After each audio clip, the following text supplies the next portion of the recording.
Similarity के बारे में। ठीक है, सिमिलरिटी मतलब होता है समरूपता। समरूपता जैसे कि नाम से स्पष्ट है कि समरूपता मतलब एक जैसा दिखना। ठीक है ना, समरूपता मतलब कि एक जैसा दिखना। दो ट्रायंगल, ठीक है, दो ट्रायंगल जैसे हम मान लेते हैं कि हमारे पास दो ट्रायंगल है। ठीक है, ये एंड ये। ठीक है, तो ये दोनों ट्रायंगल तब सिमिलर होंगे जब इनके कोरस्पोंडिंग रेशियो जो होगा ना वो इक्वल होगा। अब कोरस्पोंडिंग रेशियो बोले तो अगर मान लो हमारे पास दो ट्रायंगल है एबीसी एंड डीईएफ। ठीक है, तो इसमें जितने कोरस्पोंडिंग है ना, कोरस्पोंडिंग रेशियो सारा इक्वल होना चाहिए। जैसे यहाँ पे मैं लिख रही हूँ कि two triangles, if two triangles are similar, then every corresponding ratio will be equal। corresponding ratio तो इक्वल ही होगा, इक्वल तो होना ही चाहिए। एंड एंगल्स जो होते हैं ना, एंगल्स हमेशा बराबर होने चाहिए। ठीक है, and angles should be equal. ठीक है, एंगल शुड बी इक्वल। ठीक है, जैसे कोरिस्पोंडिंग जो साइड हो गए या फिर कोरिस्पोंडिंग कुछ भी हो गया, तो कोरिस्पोंडिंग रेशियो तो इक्वल होना चाहिए। लेकिन दो ट्रायंगल सबसे पहले सिमिलर ही तब होंगे जब तीनों क्या बोलते हैं उसको, एंगल बराबर हो। ठीक है, अभी इस चीज को हम बहुत स्पष्ट रूप से समझ लेंगे। जैसे अगर दोनों ट्रायंगल सिमिलर है ना, जैसे triangle ABC and triangle DEF similar है, तो इसका हर एक कोरिस्पोंडिंग पार्ट का रेशियो जो होगा, जैसे ए बी बटे डी बराबर होना चाहिए बी सी बटे ई एफ के, और ए सी बटे डी एफ के भी बराबर होना चाहिए।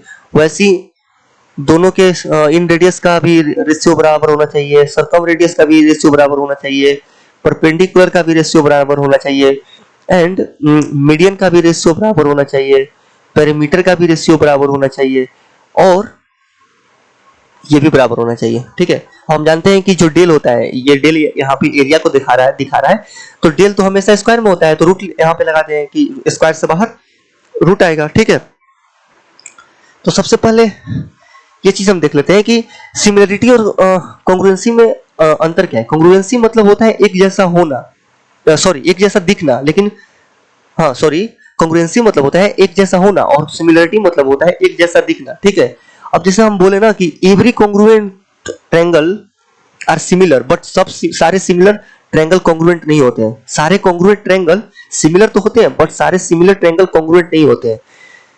क्योंकि जैसे हमने कॉन्ग्रुएंसी में क्या पढ़ा था कि ए बी बराबर डीई होना चाहिए, तो हम इतना ही बड़ा हमें वो बनाना पड़ता है, क्या चीज बोलते हैं उसको, ट्रायंगल, तब जाकर के दोनों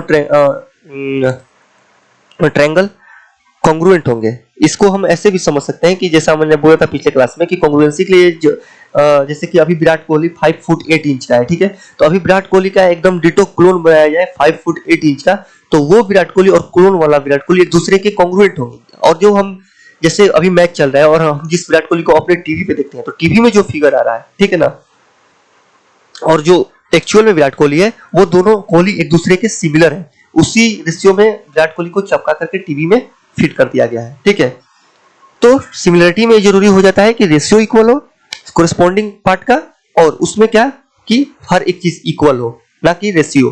ठीक है, अब यहाँ पे हम देख लेते हैं कि कंडीशन फॉर सिमिलरिटी कि कैसे कैसे हम बोल सकते हैं कंडीशन फॉर सिमिलरिटी। ठीक है, दो ट्रायंगल तब सिमिलर होंगे जब पहला ए, यहाँ पे ए एंगल को दर्शा रहे हैं, अगर कोई भी ट्रायंगल हो, ठीक है ना, जैसे ए बी सी, फिर भी मान लेते हैं A B C and D E F, A B C and D E F. ठीक है, अगर ये अल्फा है, ये बीटा है, ठीक है, और ये अल्फा है, ये बीटा है, तो हम देख सकते हैं कि इसमें दोनों एंगल बराबर है, और दो एंगल कभी भी दो ट्रायंगल के बराबर होते हैं तो तीसरा तो अपने आप बराबर हो जाएगा। तो यहां से हम लिख सकते हैं कि ट्रायंगल ए बी सी जो सिमिलर होगा वो होगा ट्रायंगल एफ डी ई के।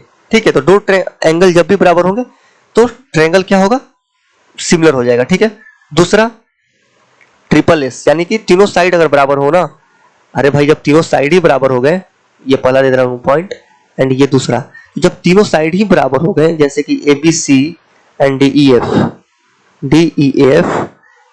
कि ए बी के बराबर है डी एंड बी सी के बराबर है ई एफ एंड ये एस सी के बराबर है डी एफ। ठीक है, तो जब तीनों साइड ही बराबर हो गए तो ये ऑब्वियस सी बात है कि समबाहु त्रिभुज बनेगा, यानी कि इक्विलैटरल ट्रायंगल, और तीनों साइड बराबर होने पे तीनों एंगल भी इक्वल होगा, तब भी जाकर के क्या होगा, दोनों ट्रायंगल एबीसी और डीईएफ सिमिलर होगा। और तीसरा पॉइंट वही होता है ट्रिपल ए, यानी कि तीनों एंगल इक्वल हो, ए बी सी, ठीक है, और डीईएफ तीनों एंगल इक्वल हो ना, ये एंड ये इसके और इसके और ये वाला इसके। ठीक है, तब भी जाकर के ये क्या हो जाएंगे, ए बी सी और डीईएफ क्या हो जाएंगे, सिमिलर हो जाएंगे। तो ये तो रहा कंडीशन कि किस चीज पर हम बता सकते हैं कि दो ट्रायंगल सिमिलर है। ठीक है, उसके आगे हम कुछ और चीज सीख ले रहे हैं, नेक्स्ट पेज पे चलते हैं।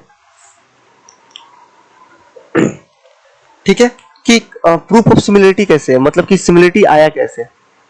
ठीक है ना, proof of similarity, similarity sine rule, everything जो भी ट्रायंगल में है ना, ज्योमेट्री में हर एक चीज हम साइन और कोसाइन रूल से प्रूव कर सकते हैं, हर एक चीज नहीं फिर भी 95% हम चीज साइन और कोसाइन रूल से प्रूव कर सकते हैं। ठीक है ना, अगर ये एबीसी ट्रायंगल है हमारे पास, ये ए बी सी ट्रायंगल है हमारे पास, ये ए ये सी एंड ये बी, एंड ये डी ई एफ ट्रायंगल है हमारे पास, D E and F triangle है, इसको मान लेते हैं अल्फा, इसको बीटा एंड इसको गामा, अल्फा बीटा गामा। तो हम यहाँ पे देख सकते हैं कि तीनों एंगल इक्वल है, यानी कि ए बी सी और डी एफ क्या है, सिमिलर है। तो हम देख सकते हैं कि साइन अल्फा, यहाँ पे लिख सकते हैं ना, साइन अल्फा बटे ए ट्रायंगल एबीसी में बराबर होगा साइन बीटा बटे बी के, इसको इक्वेशन 1 मान लें। और इसमें अगर हम देखें तो साइन अल्फा बटे, अगर इसको हम डी मान लें एंड इसको एफ एंड इसको ई, तो साइन अल्फा बटे डी बराबर होगा साइन बीटा बटे ई के। ठीक है, तो जब हम एक को 2 से डिवाइड करेंगे, जब एक को हम 2 से डिवाइड करेंगे तो हम देख सकते हैं, या फिर हाँ कर देते हैं, डी बटे ई बराबर होगा ई बटे बी के। तो देख सकते हैं कि डी ई बी के कोरस्पॉन्डिंग साइड है, डी बटे ई, एक मिनट, डी बटे ए, सॉरी, डी बटे ए बराबर है ई बटे बी के। हम देख सकते हैं कि डी और ए कोरस्पॉन्डिंग साइड है, उसी प्रकार ई और बी भी एक दूसरे के कोरस्पॉन्डिंग है, तो यहीं से निकल करके आता है क्या, सिमिलरिटी का वो चीज। अब थोड़ा सा हम थिल्स थ्योरम के बारे में जान ले रहे हैं, उसके बाद क्वेश्चन पे चलेंगे। ठीक है, थिल्स थ्योरम के बारे में बस थोड़ा सा जान ले रहे हैं, एंड देन हम क्वेश्चन की ओर अग्रसित होंगे। कि जैसे मान लो कि हमारे पास एक ट्रायंगल है, ठीक है, हमारे पास एक ट्रायंगल है, ठीक है ना, एबीसी करके हमारे पास एक ट्रायंगल है एबीसी, और अगर हम मान लेते हैं कि डीई जो है, डीई जो है वो पैरेलल है बीसी के। ठीक है, डीई पैरेलल है बीसी के, तब जो एडी और डीबी का रेशियो होगा वो बराबर होगा एई बटे ईसी के, एंड इसका वाइस वर्सा भी ट्रू है, it's vice versa is also true. यानी कहने का मतलब कि जब भी अगर ये दिया हो, मान लो कि एडी बटे, ठीक है, डीबी दिया हो और एई बटे ईसी दिया हो ना, तब हमेशा क्या होगा, तब डीई पैरेलल ही होगा बीसी के। ठीक है, डीई पैरेलल ही होगा बीसी के। और एक चीज हम समझ ले रहे हैं यहाँ पे, जब समझ ही रहे हैं तो इसको भी अच्छे से समझ ले रहे हैं कि मान लो हमारे पास एक ट्रायंगल है, ठीक है, ये ट्रायंगल है हमारे पास, ए बी सी, ठीक है। ए बी सी हमारे पास ट्रायंगल है और इसमें दिया है ना कि D and E, D is mid point, okay, D is mid point, ये दिया है, डी मिड पॉइंट है और डीई जो है वो पैरेलल है बीसी के, ठीक है ना। डीई पैरेलल है बीसी के, तब यहां से हम क्या किस किस निष्कर्ष के पास पहुंच सकते हैं। सबसे पहली बात कि डीई पैरेलल है बीसी के और डी इज मिड पॉइंट है, तब ई भी एसी का मिड पॉइंट होगा, एसी का मिड पॉइंट होगा, ठीक है, ठीक है। और वो तो है ही, डीई जो होगा वो 1/2 बीसी के बराबर होगा, ठीक है ना। डीई जो होगा 1/2 बीसी के बराबर होगा, क्योंकि हम जानते हैं कि अगर इसको एक माने तो इसको भी एक मानेंगे, क्योंकि ये मिड पॉइंट है। तब ये अगर इसके पैरेलल है तो ये भी मिड पॉइंट होगा, तो ये भी एक, ये भी एक। तो हम देख सकते हैं कि इसमें एक एक और इसमें दो, तो अगर इसको एक माने तो ये दो होगा। तो हम देख सकते हैं कि जो डीई है बीसी का आधा है, ये तो होगा ही, प्लस में जो एरिया होगा ना, एरिया ऑफ ट्रायंगल एडीई बटे में ट्रायंगल एबीसी, वो होगा 1/4, क्योंकि हम जानते हैं 1 इंटू 1, 1 गुने 1 बटे 2 गुने 2 बराबर 1/4। ऐसे हम अभी इस चीज को पढ़ चुके हैं कि ट्रायंगल का एरिया कैसे निकालते हैं, ठीक है। इसी को बोलते हैं थेल्स थ्योरम। क्या हम जाने यहाँ पे कि अगर डी मिड पॉइंट दिया है और डीई पैरेलल दिया है बीसी के, तो हम इतने निष्कर्ष के पास पहुंच सकते हैं, ठीक है, ठीक है ना। कुछ और थोड़ा समझ ले रहे हैं फिर तभी चलेंगे क्वेश्चन की ओर। जब समझ ही रहे हैं, प्रूफ ऑफ सिमिलरिटी हो गया, जब समझ ही रहे हैं तो इसको भी समझ ही ले रहे हैं। जैसे हमारे पास दो ट्रायंगल है, ठीक है, एबीसी,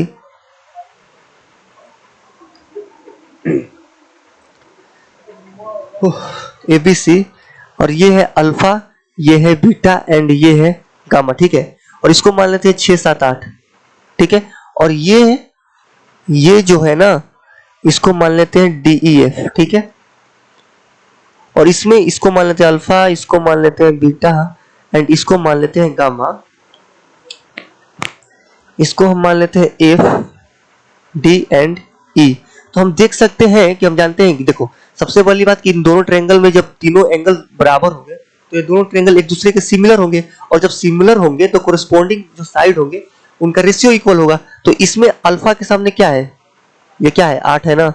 अल्फा के सामने 8 है तो इसमें अल्फा के सामने क्या होगा, एफ, ठीक है। इसमें बीटा के सामने 7 है तो इसमें बीटा के सामने डी, एंड इसमें गामा के सामने 6 है, ठीक है ना। इसमें गामा के सामने 6 है तो इसमें गामा के सामने ई होगा।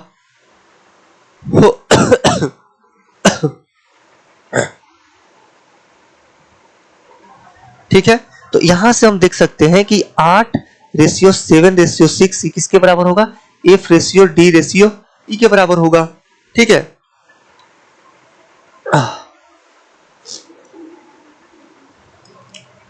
8:7:6 जो होगा एफ रेशियो डी रेशियो ई के बराबर होगा। अगर यहाँ पे के हम कांस्टेंट मान के बनाए तो इसमें हम देख सकते हैं कि इसमें रेशियो बराबर होगा। लेकिन अगर यही दोनों चीज कॉन्ग्रुएंट होते ना, सिमिलर ना होते, कॉन्ग्रुएंट होते, ठीक है, क्योंकि तीनों एंगल बराबर होते हैं तो ट्रिपल एस रूल से तो कॉन्ग्रुएंट भी हो सकते हैं।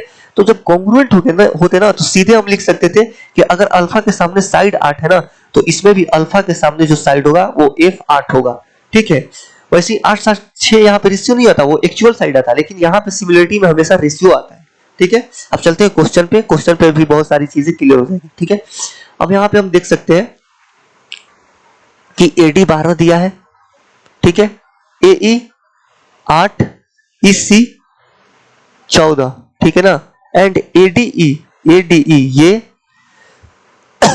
और एसी बी ये इक्वल दिया है, ठीक है। तो बीडी पूछ रहा है। अब हम देख सकते हैं कि अगर एक एंगल इक्वल दिया है, ठीक है, हम ट्रायंगल एबीसी एंड एडीई की बात कर रहे हैं, क्योंकि अगर बीडी निकालना है तो एबीसी ट्रायंगल तो लेना ही पड़ेगा। तो अगर एक एंगल इक्वल दिया है और हम जानते हैं कि जो एंगल ए है वो दोनों ट्रायंगल एडीई और एबीसी में क्या है, सेम है, कॉमन है, तो डबल ए रूल से डबल ए रूल से क्या क्या होगा, ट्रायंगल ए डी ई जो होगा ना वो सिमिलर हो जाएगा ट्रायंगल ए सी बी के। ठीक है, तो हम देख सकते हैं इसमें अगर हम सिमिलरिटी लगाएं तो इसके सामने जो सिंगल लाइन दिख रहा है आपके डी के सामने 8, ठीक है, और ये जो कुछ नहीं लगाए उसके सामने 12। उसी प्रकार इसमें सिंगल के सामने हम देख सकते हैं 12 प्लस एक्स, हाँ 12 प्लस एक्स, और जो इसमें कुछ भी नहीं लगाया उसके सामने 22, 14, 8, 22। ठीक है, अगर इसको हम सॉल्व करें तो ये 6 हो जाएगा, ये हो जाएगा 11। तो इसको जब हम सॉल्व करेंगे तो ये 88 होगा और ये होगा 72 प्लस 6x। ठीक है, 6x कितना आ जाएगा, 72, 8, 88।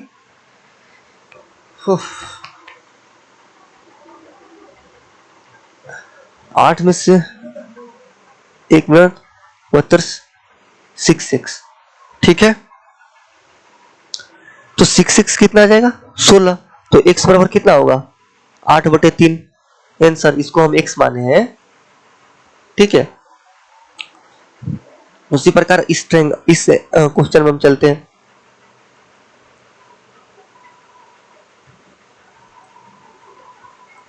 हाँ, BC कितना दिया है, BC ये 9 दिया है, CE C और E 15 दिया है, AC जो है ना ये पूरा जो है वो दिया है कितना, 4x - 1, एंड CD ये पूरा दिया है 5x + 3। अगर हम ट्रायंगल सिमिलरिटी लगा रहे हैं, ट्रायंगल ABC में देखें तो अगर इसको हम अल्फा माने तो ये कितना होगा, 90 - अल्फा। ठीक है, और EDC में देखें ना तो ये 90, ये अल्फा, तो ये कितना होगा, 90 - अल्फा। तो हम यहाँ पे कह सकते हैं कि ट्रायंगल BAC जो होगा वो सिमिलर होगा ट्रायंगल BAC जो होगा वो सिमिलर होगा किसके, ट्रायंगल EDC के। ठीक है, तो बस अब इसको सॉल्व कर देना है। हम ट्रायंगल अगर ABC में देखें तो 90 के सामने क्या है, 4x - 1। ठीक है, और 90 - x के सामने क्या है, 90 - अल्फा के सामने 9। उसी प्रकार हम ट्रायंगल किसमें, DEC में देखें तो 90 के सामने क्या है, 5x + 3। ठीक है, और 90 - x के सामने क्या है, 15। बस 3 से इसको काटेंगे, इसको 5 बार में जाएगा, 20x - 5, 15x + 9, ये 5x बराबर 14, x बराबर 14/5 आंसर हो जाएगा।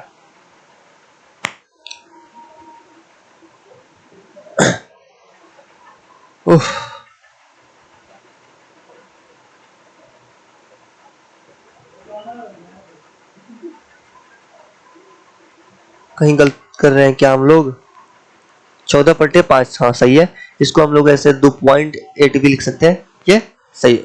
ठीक है, अगले क्वेश्चन पे चलते हैं। इसमें दिया है ABD, ठीक है, ABD बराबर ACE। अगर हम ABD को अल्फा माने तो ये बराबर दिया है इसके, ठीक है, अल्फा। हम बात कर रहे हैं ट्रायंगल, और किसमें, AE 10 दिया है, AD दिया है 8, DC दिया है 7। ठीक है, DC दिया 7, देन BE हम BE को x मान लेते हैं। ठीक है, BE मतलब हमें निकालना है। अगर हम ट्रायंगल, यहाँ पे मैं लिख दे रहा हूँ, ठीक है, triangle ABD and in triangle किसमें देखें, AEC में देखें। ठीक है, AEC में तो अगर हम देखें इसको बीटा मान लें, ठीक है, तो हम देख सकते हैं कि अल्फा बराबर अल्फा हो गया और बीटा बराबर बीटा हो गया, यानी कि ABD और AEC तो सिमिलर हो गए, तो तीसरा एंगल भी अपने आप बराबर होगा। तो अगर हम इसको गामा माने तो ये भी गामा होगा। अरे भाई, बीटा दोनों में कॉमन है और एक एंगल पहले से इक्वल दिया है और बीटा दोनों में कॉमन है, तो दोनों, जब दो ट्रायंगल के दो एंगल समान होते हैं तब जाकर के ट्रायंगल कोई भी सिमिलर हो जाता है, और जब सिमिलर हो गया यानी कि दो एंगल जब इक्वल हो गए तो तीसरा तो अपने आप बराबर हो जाएगा। तो इसमें हम देखें ना, किसमें, ट्रायंगल ABD में, ट्रायंगल ABD में देख रहे हैं। ठीक है, ट्रायंगल इसमें देख रहे हैं, ABD में देख रहे हैं। ठीक है, ट्रायंगल ए बी डी में देखें तो अल्फा के सामने क्या है 8 एंड गामा के सामने क्या है 10+6। ठीक है, अब हम देख रहे हैं ट्रायंगल ए ई सी में। ठीक है, अगर ए ई सी में देखें तो अल्फा के सामने क्या है 10 और गामा के सामने क्या है 15। बस इसको सॉल्व कर देना है तो x का वैल्यू आ जाएगा 2 और ये 3। ठीक है, ये 2 से जाएगा 4 बार में। तो 10 + ax बराबर आएगा किसके 12 के। तो x किसके बराबर आएगा 2 के, यानी कि x ही बी है और बी ही x है, तो 2 आंसर हो जाएगा। ठीक है, 2 यूनिट जो भी दिया हो सीएम मीटर, यहाँ पे दिया नहीं तो 2 यूनिट आंसर हो जाएगा। ठीक है, इसमें हम देखते हैं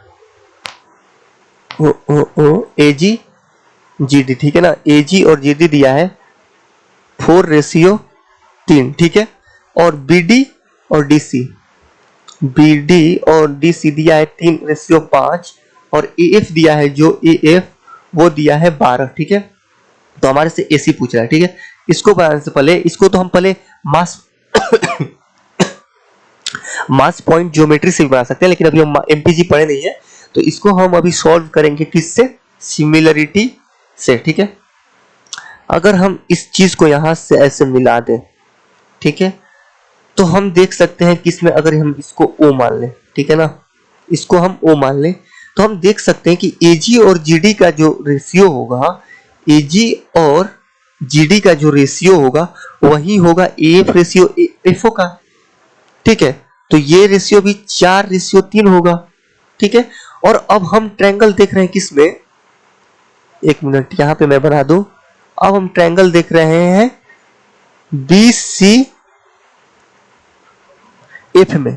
तो अगर ये 5:3 है, यहां पे अगर मैं ट्रायंगल निकाल लूं, कौन सा निकालना है बी एफ एंड सी। ठीक है ना, ये ओ है और ये डी है, और ये अगर 5:3 है तो ये भी 5:3 होगा, यानी कि ये 5 हो जाएगा और ये एफ 3 हो जाएगा। अगर यहाँ पे 3 हम देख सकते हैं कि इक्वल है।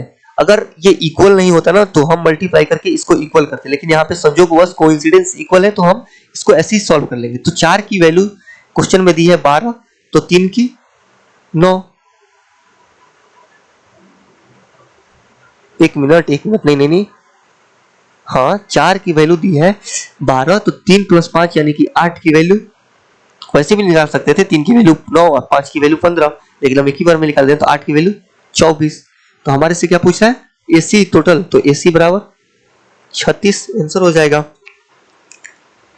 ठीक है, सबसे पहले हम क्या किए कि डी को उस यहां से मिला दिए, तो हम जान सकते हैं कि जो एजी बटे जीडी होगा, एजी बटे जीडी होगा, हम ट्रायंगल एडीओ की बात करें, वही होगा रेशियो किसके ए बटे एफओ के। यही तो थेल्स थ्योरम में हम पढ़े हैं।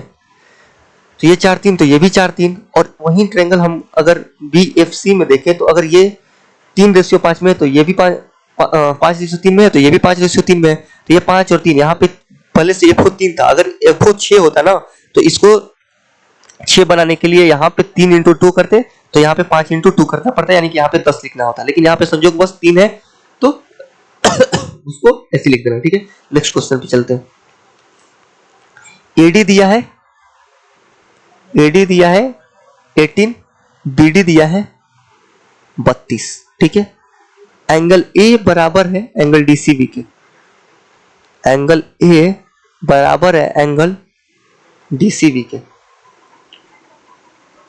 ठीक है, तो पेरीमीटर के रेशियो पूछ रहा है। अगर हम एंगल ए और डीसीबी बराबर है तो अगर हम इसको अल्फा माने तो ये भी अल्फा होगा। ठीक है, और अगर हम इसको बीटा मान ले रहे हैं, ठीक है, तो हम देख सकते हैं यहाँ पे कि जो ट्रायंगल होगा ना, कौन सा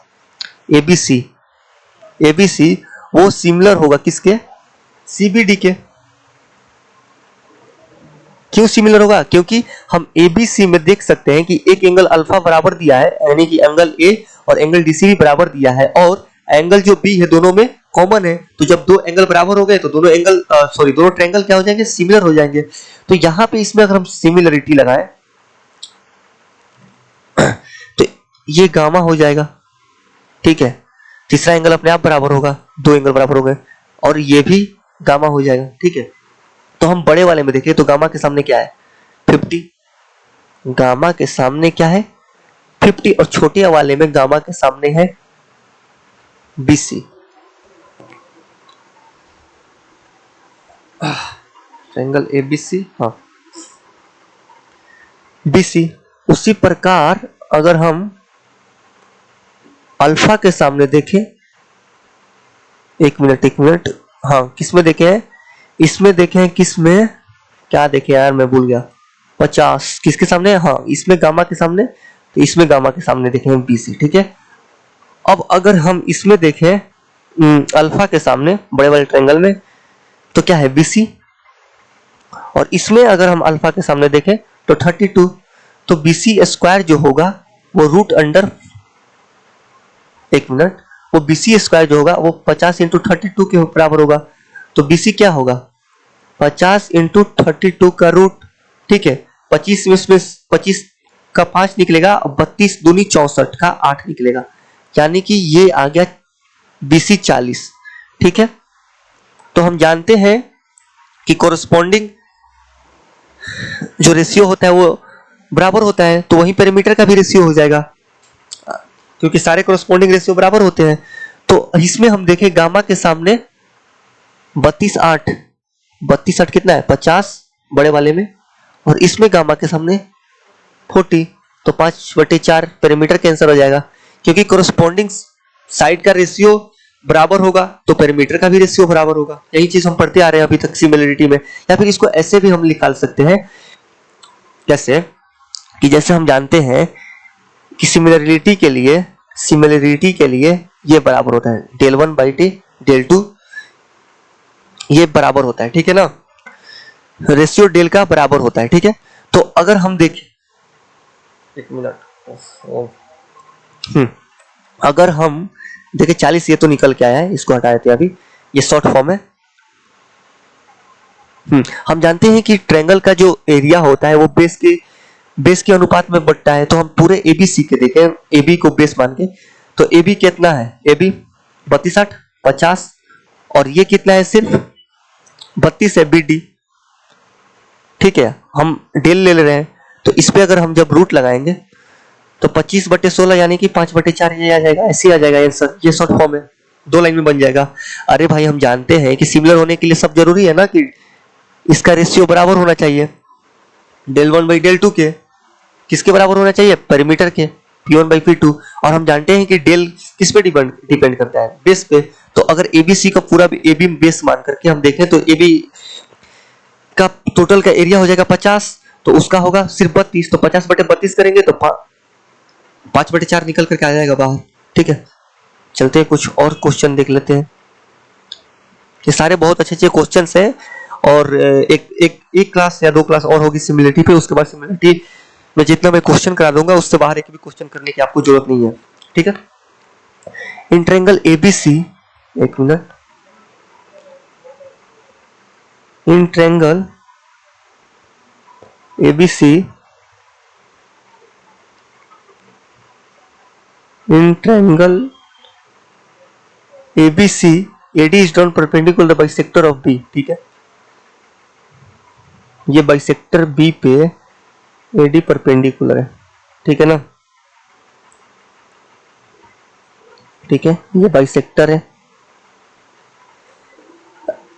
bisector of B, the straight line DE drawn.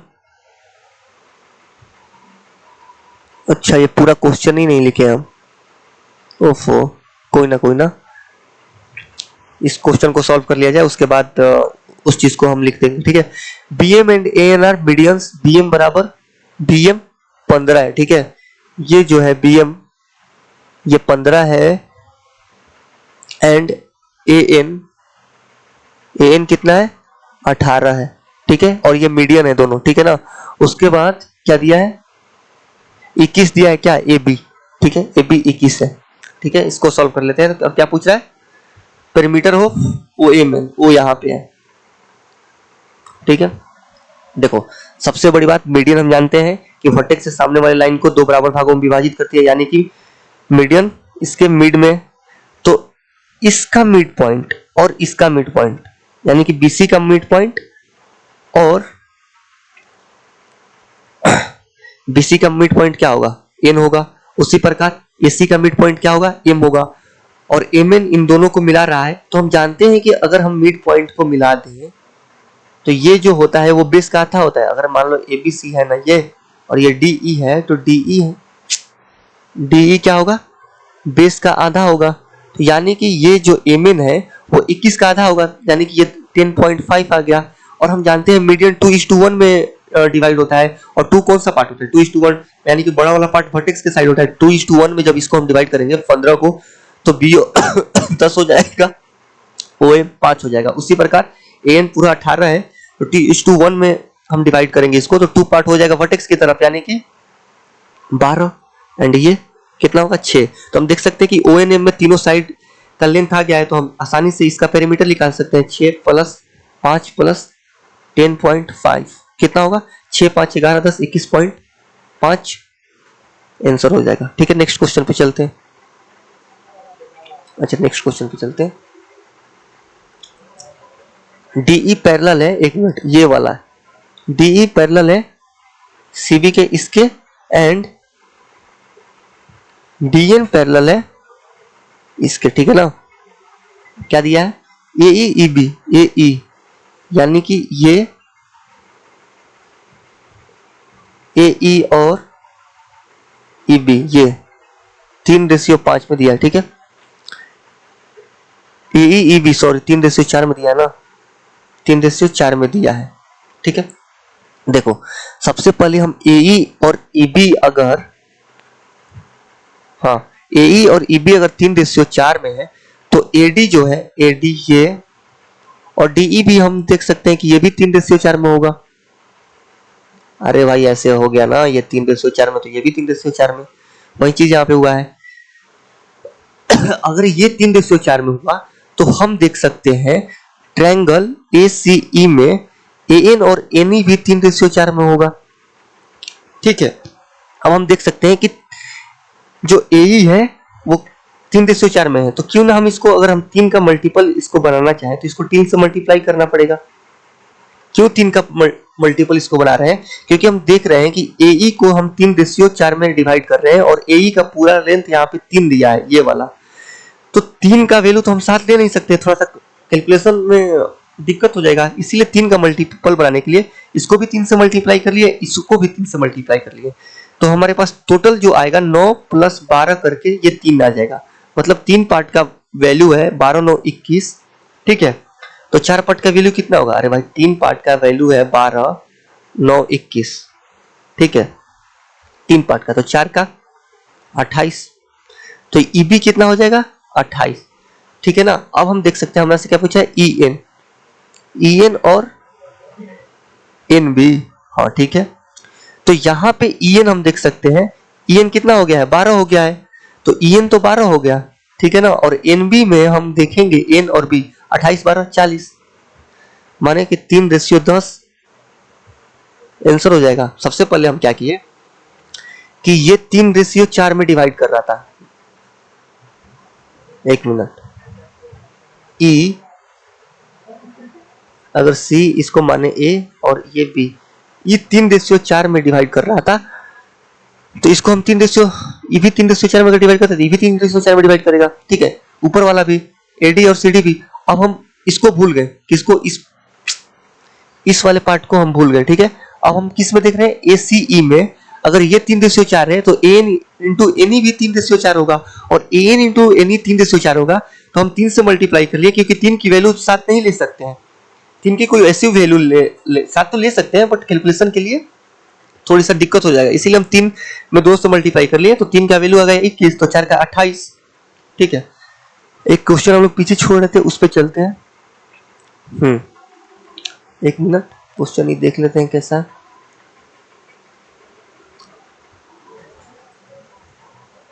Through D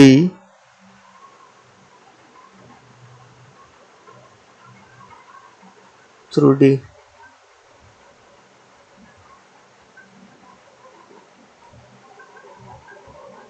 D D draw AD D is parallel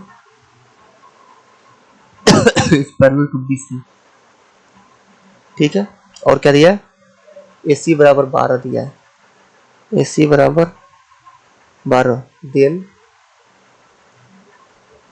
EC हमारे से पूछ रहा है, ठीक है ना, आसानी से बन जाएगा। देखो कहते हैं इन ट्रायंगल ABC AD, ये D है यहाँ पे, AD is drawn perpendicular the bisector of AB, ठीक है, ठीक है ना, परपेंडिकुलर टू, हाँ ठीक है। अगर हम इसको यहां से बढ़ा दें, ठीक है, और ये परपेंडिकुलर बाइसेक्टर है,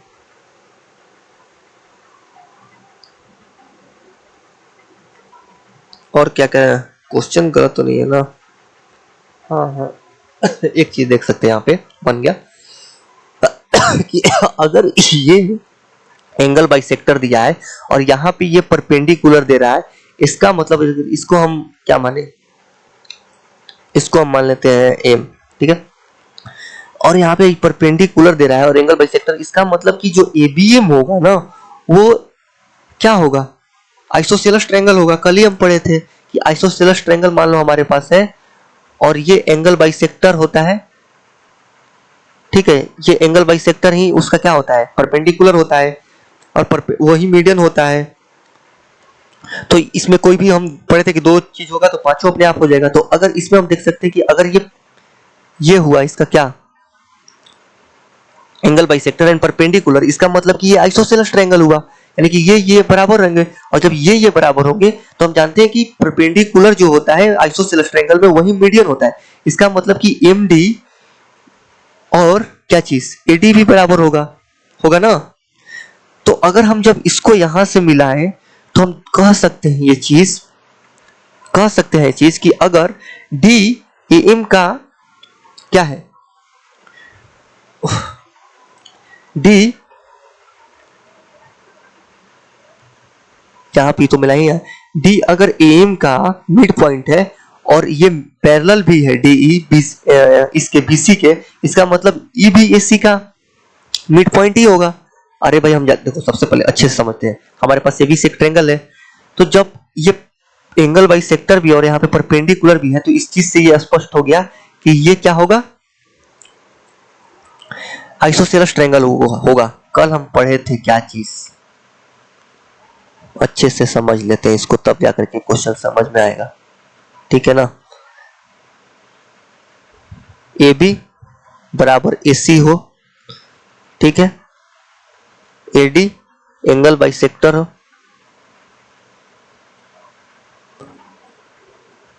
AD परपेंडिकुलर हो BC, AD मीडियन तो हो ही गया, एंड BD बराबर DC। कितने पार्ट हुए, 1 2 3 4 5। तो हम पढ़े थे कि इन पांचों पार्ट में कोई भी दो हो जाएगा ना तो ये पांचों अपने आप हो जाते हैं। जैसे मान लेते हैं कि AD मीडियन हो गया और AD परपेंडिकुलर भी हो गया ना, तो पांचों अपने आप ही हो जाएंगे, ठीक है। या फिर ऐसे भी मान लेते हैं कि AD अगर एंगल बाइसेक्टर है और AB बराबर AC है तो पांचों अपने आप ही हो जाएंगे। उसी प्रकार इसमें कोई भी दो चीज हो जाए तो पांचों अपने आप हो जाते हैं। तो यहाँ पे हम देख सकते हैं कि दो चीज तो अपने आप दिया है, एंगल बाइसेक्टर परपेंडिकुलर, तो AB बराबर BM भी हो जाएगा, और AB बराबर जैसे ही BM होगा इसका मतलब कि ABM एक आइसोसेलेस ट्रायंगल होगा, और जैसे ही ये आइसोसेलेस ट्रायंगल हुआ BD इसका मीडियन होगा, और जैसे ही ये मीडियन होगा तो AD बराबर DM हो जाएगा। और हमारे पास दिया है कि D और DE पैरेलल है BC के, इसका मतलब कि DE MC के भी पैरेलल होगा और MC का आधा होगा। क्यों? क्योंकि हम जानते हैं थेल्स थ्योरम में पढ़े एक चीज कि अगर ये मिड पॉइंट है और ये पैरेलल भी है, ठीक है, क्या हम पढ़े अभी कि DE पैरेलल भी है BC के एंड DE मिड पॉइंट भी है, ठीक है ना। तो जब हम इसको मिलाएंगे ना तो E अपने आप ही मिड पॉइंट हो जाएगा, यानी कि E अपने आप ही मिड पॉइंट हो जाएगा, पैरेलल भी है और DE और ये मिड पॉइंट है। तो अगर यहाँ पे दिया है क्या, AC अगर 12 दिया है और ये मिड पॉइंट हो गया तो ये 6 हो जाएगा, इसी बराबर 6 आंसर। Thank you.